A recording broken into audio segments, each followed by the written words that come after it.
Assalamualaikum warahmatullahi wabarakatuh.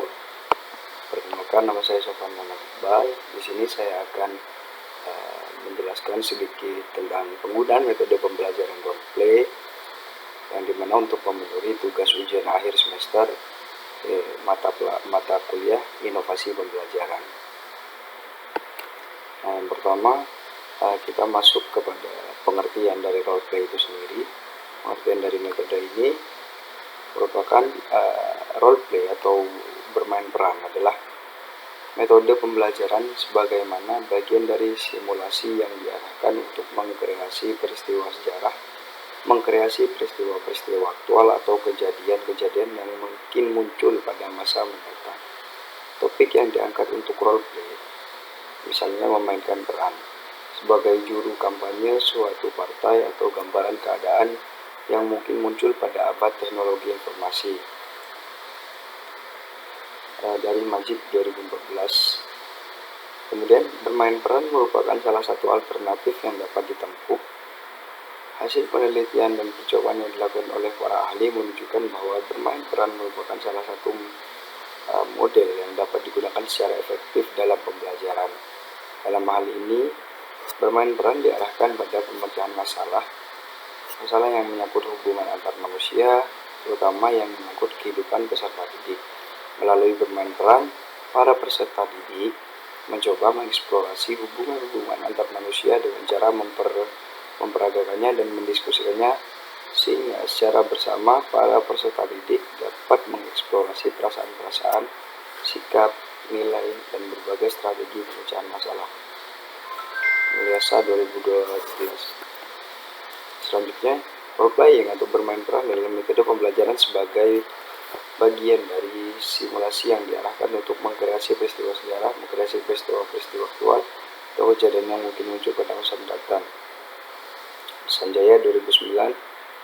Metode pembelajaran bermain peran atau role-playing adalah cara yang digunakan guru dalam proses pembelajaran dengan memberikan suatu topik atau masalah yang dipecahkan oleh peserta didik. Dengan memainkan peran dalam hal ini terkait dengan pembelajaran, terdapat 3 hal yang menentukan kualitas dan keefektifan bermain peran sebagai model pendidikan karakter, yakni yang pertama kualitas pemeranan, yang kedua analisis dan diskusi, yang ketiga pandangan peserta didik terhadap peran yang ditampilkan dibandingkan dengan situasi kehidupan nyata. Nah, selanjutnya masuk yang kedua, yaitu langkah-langkah dari metode role-playing sendiri. Pembelajaran dalam role-playing adalah 7 tahap, yaitu pemilihan masalah, pemilihan peran, penyusunan tahap-tahap bermain, menyiapkan pengamat, tahap pemeranan, diskusi, dan evaluasi. Ini dalam Haryanto 2014. Adapun metode role-playing ini memiliki proses pelaksanaan sebagai berikut. Yang pertama, pemilihan masalah. Guru mengemukakan masalah yang dianggap dari kehidupan peserta didik agar mereka dapat merasakan masalah itu dan mendorong untuk mencari penyelesaiannya. Yang kedua, pemilihan peran, memilih peran yang sesuai dengan permasalahan yang akan dibahas, mendeskripsikan karakter dan apa yang harus dikerjakan oleh para pemain. Yang ketiga, menyusun tahap-tahap bermain peran. Dalam hal ini, guru telah membuat dialog, tetapi siswa dapat juga menambahkan dialog sendiri. Yang keempat, menyiapkan pengamat. Pengamat dari kegiatan ini adalah semua siswa yang tidak menjadi pemain atau pemeran. Kelima, pemeran. Dalam tahap ini, para peserta didik mulai bereaksi sesuai dengan peran masing-masing yang terdapat pada skenario bermain peran. Yang keenam, diskusi dan evaluasi. Mendiskusikan masalah-masalah serta pertanyaan yang muncul dari siswa. Dan yang ketujuh, mengambil keputusan yang telah dilakukan. Jadi, pembelajaran dengan role-playing merupakan cara belajar yang dilakukan dengan cara membagi siswa menjadi beberapa kelompok, dan setiap kelompok memerankan karakter sesuai dengan naskah yang telah dibuat dan materi yang telah ditentukan oleh guru, sehingga siswa lebih mudah memahami dan mengingat materi yang telah diperankan tersebut. Nah, selanjutnya ada langkah-langkah berikutnya, itu dari Subari. Ada 10. Yang pertama merupakan guru menerangkan teknik sosiodrama dengan cara mudah dimengerti oleh para siswa. Yang kedua, masalah yang akan dimainkan harus disesuaikan dengan tingkat umur dan kemampuan. Yang ketiga, guru menceritakan masalah yang akan dimainkan itu secara sederhana tetapi jelas untuk mengatur adegan dan memberi kesiapan mental pada para pemain. Yang keempat, jika sosiodrama itu untuk pertama kali dilakukan, sebaiknya para pemeran ditentukan oleh guru. Yang kelima, guru menetapkan para pendengar, yaitu para siswa yang tidak berperan. Keenam, guru menetapkan dengan jelas masalah dan peranan yang harus dimainkan. 7. Guru menyarankan kata-kata pertama yang harus diucapkan pemain untuk memulai permainan. 8. Guru menghentikan permainan di saat situasi sedang mencapai klimaks dan kemudian membuka diskusi umum. Yang 9. Sebagai hasil diskusi, guru dapat meminta siswa untuk menyelesaikan masalah itu dengan cara-cara lain. Yang 10. Guru dan siswa menarik kesimpulan-kesimpulan dari drama yang dimainkan baik dalam teknik maupun dalam isinya. Selanjutnya masuk ke evaluasi dari metode roleplay sendiri. Evaluasi untuk penggunaan metode pembelajaran bermain peran atau roleplay dapat dilakukan dengan mempertimbangkan beberapa faktor berikut.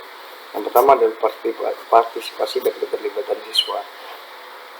Perhatikan sejauh mana siswa terlibat dan berpartisipasi dalam kegiatan roleplay. Amati apakah mereka aktif dalam berperan, berkontribusi dengan gagasan dan pendapat mereka, serta berinteraksi dengan baik dengan siswa yang lain. Kemudian yang kedua, kemampuan berkomunikasi. Periksa kemampuan siswa dalam menggunakan bahasa verbal dan non-verbal dalam situasi peran yang diberikan. Tinjau apakah mereka mampu mengungkapkan pendapat, berargumen, dan mendengarkan dengan baik. Yang ketiga, pemahaman materi. Evaluasi pemahaman siswa terhadap materi pelajaran yang diajarkan melalui kegiatan roleplay. Amati apakah siswa dapat mengaplikasikan pengetahuan mereka dalam konteks situasi yang diberikan dan hubungannya dengan konsep yang dipelajari. Kemudian yang keempat, kreativitas dan problem solving. Tinjau sejauh mana siswa dapat menggunakan kreativitas mereka dalam bermain dan menyelesaikan masalah yang muncul dalam skenario peran. Perhatikan apakah mereka mampu berpikir out of the box, menciptakan solusi baru, dan menghadapi tantangan dengan cara yang inovatif. Kelima, kerja tim. Amati kemampuan siswa dalam bekerja sama dalam tim saat bermain peran. Perhatikan apakah mereka dapat bekerja sama, mendengarkan dan menghargai pendapat anggota tim lainnya, serta mencapai tujuan bersama. Keenam, evaluasi diri. Berikan kesempatan kepada siswa untuk melakukan refleksi dan evaluasi diri setelah kegiatan roleplay selesai. Dengan memberikan pertanyaan terstruktur, siswa dapat mengevaluasi kekuatan dan kelemahan mereka dalam kegiatan tersebut, serta menyusun langkah-langkah perbaikan untuk masa depan. Selain faktor-faktor di atas, penting juga untuk memperhatikan kriteria penilaian yang telah ditetapkan sebelumnya. Misalnya, apakah penilaian lebih fokus pada proses seperti partisipasi dan kemampuan komunikasi, atau pada hasil seperti pemahaman materi dan solusi masalah. Pertimbangkan juga umpan balik dari siswa dan pengamat lainnya untuk mendapatkan perspektif yang komprehensif. Evaluasi dapat dilakukan melalui observasi langsung selama kegiatan roleplay, pengumpulan tanggapan siswa melalui kuesioner atau diskusi refleksi, analisis hasil akhir yang ditampilkan oleh siswa dengan menggabungkan berbagai metode evaluasi ini. Anda dapat mendapatkan pemahaman yang lebih baik tentang efektivitas penggunaan metode pembelajaran bermain peran atau roleplay dalam proses pembelajaran. Kemudian kita masuknya keempat, hal yang berkaitan dengan metode pembelajaran roleplay. Itu metode pembelajaran bermain peran atau roleplay ini melibatkan siswa dalam mengambil peran karakter atau situasi tertentu yang terkait dengan topik pembelajaran. Metode ini dapat membawa berbagai manfaat bagi siswa dan proses pembelajaran secara keseluruhan.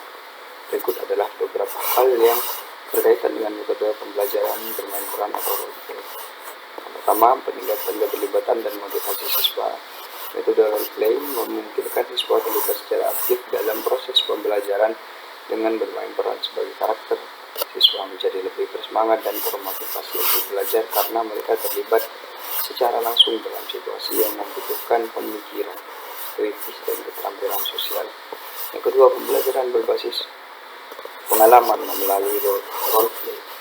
Siswa dapat mengalami secara langsung situasi yang relevan dengan materi pembelajaran. Mereka dapat merasakan dan memahami konsep atau konsep yang sedang dipelajari melalui pengalaman nyata yang membantu dalam memperkuat pemahaman dan memori mereka. Yang ketiga, pengembangan keterampilan sosial dan komunikasi. Roleplay memungkinkan siswa untuk berinteraksi dengan siswa lainnya dalam konteks yang terstruktur. Hal ini membantu mereka dalam mengembangkan keterampilan sosial seperti kerjasama, pemecahan masalah, negosiasi, dan kemampuan berkomunikasi yang efektif. Peningkatan kemampuan berpikir kritis dalam roleplay, siswa harus berpikir secara kritis untuk menghadapi situasi yang diberikan. Mereka perlu menganalisis informasi, mengevaluasi opsi, membuat keputusan, dan merumuskan argumen yang rasional. Hal ini membantu dalam memperkuat kemampuan berpikir kritis siswa. Kelima, aplikasi konteks yang relevan. Roleplay memungkinkan siswa menerapkan pengetahuan dan keterampilan yang mereka pelajari dalam konteks yang nyata dan relevan, dengan melibatkan siswa dalam situasi yang terkait dengan kehidupan sehari-hari atau dunia nyata. Metode ini membantu siswa melihat hubungan antara konsep pembelajaran dan penerapannya dalam kehidupan nyata. Yang keenam, pengambilan empati dan pemahaman perspektif lain. Dalam roleplay, siswa dapat mengasumsikan peran orang lain yang berbeda dari mereka. Hal ini membantu dalam mengembangkan empati dan pemahaman terhadap perspektif orang lain. Siswa belajar melihat masalah dari sudut pandang yang berbeda yang dapat meningkatkan toleransi, pengertian, dan pemikiran inklusif. Ketujuh, evaluasi dan refleksi. Metode roleplay juga memungkinkan siswa untuk mengevaluasi dan merefleksikan pengalaman mereka. Setelah roleplay selesai, siswa dapat berbagi pengalaman mereka, belajar dari orang lain, dan melihat bagaimana mereka dapat meningkatkan keterampilan dan pengetahuan mereka di masa depan. Metode pembelajaran bermain peran atau roleplay adalah pendekatan yang interaktif dan menyenangkan yang dapat meningkatkan pengembangan belajar siswa dengan memberikan kesempatan bagi siswa untuk terlibat secara aktif berinteraksi dengan orang lain dan menerapkan pengetahuan dalam situasi nyata. Metode ini dapat meningkatkan pemahaman, keterampilan sosial, dan keterampilan berpikir kritis siswa. Dan yang terakhir, masuk kepada keterampilan abad 21 yang harus dimiliki oleh peserta didik. Keterampilan abad 21 yang harus dimiliki peserta didik, ini ada 6. Dalam pembelajaran abad 21, kemampuan yang paling penting untuk diajarkan pada siswa ada 6. Dengan 6 kompetisi atau keterampilan tersebut diharapkan siswa akan mampu menjawab semua tantangan yang mungkin mereka hadapi di masa depan. Yang pertama ada critical thinking, berpikir kritis, dan problem solving, pemecahan masalah. Berpikir kritis adalah kemampuan untuk berpikir secara rasional, sedangkan problem solving adalah kemampuan siswa untuk memecahkan masalah. Dengan kemampuan ini, saat siswa mendapatkan informasi, mereka tidak akan serta-merta menerimanya begitu saja, melainkan mempertanyakannya terlebih dahulu. Dengan kompetensi ini, siswa akan mampu untuk menganalisa suatu hal yang dapat memecahkan masalah di tengah derasnya arus informasi yang ada seperti saat ini. Sangat penting untuk membekali siswa dengan kemampuan ini supaya mereka tidak mudah terpengaruh oleh berita hoax. Kemampuan critical thinking dan problem solving harus dilatih dan terus diasah karena tidak dapat terwujud dengan sendirinya, apalagi dengan cara instan. Untuk membangun dan mengasah kemampuan berpikir kritis pada siswa, guru pintar dapat rutin mengajak siswa berdiskusi sehingga mereka mampu melihat sesuatu dari berbagai sudut pandang yang berbeda, mendorong siswa untuk bertanya, dan selalu meminta siswa memberikan alasan atau bukti-bukti terhadap argumen atau jawaban yang diberikan. Selanjutnya yang nomor 2 adalah communication. Keterampilan berkomunikasi. Kemampuan siswa yang harus dikembangkan yaitu communication atau komunikasi. Kemampuan ini berkaitan dengan bagaimana siswa dapat mengekspresikan apa yang ada di dalam pikiran secara lisan maupun tulisan dengan efektif. Tujuan utama dari diajarkannya kemampuan berkomunikasi ini adalah supaya siswa memiliki kemampuan berkomunikasi yang baik, sehingga pesan yang mereka sampaikan dapat diterima dengan baik oleh penerima pesan dan tidak terjadi salah paham. Dalam keterampilan ini, siswa juga diajarkan untuk memahami situasi sekitar, penggunaan media dalam komunikasi, dan siapa yang menjadi lawan bicara mereka. Beri kesempatan pada siswa untuk mengemukakan pendapat, menceritakan pengalaman, atau bertanya di kelas adalah cara untuk melatih kemampuan berkomunikasi siswa. Dengan pembiasaan dan juga teladan yang baik dari guru dalam berkomunikasi, siswa akan lebih mudah mengembangkan kemampuan berkomunikasi mereka dan tentu saja akan menjadi pribadi yang lebih percaya diri. Selanjutnya yang ketiga adalah collaboration atau kolaborasi. Pada abad 21, selain membangun jiwa kompetitif, ada hal lain yang lebih penting untuk diajarkan kepada siswa, yaitu kolaborasi. Sudah bukan waktunya lagi untuk menjadi pemenang seorang diri saat ini. Penting untuk diajarkan kepada siswa untuk dapat berkolaborasi dan bekerja sama dengan orang lain sehingga dapat mencapai kesuksesan yang sama.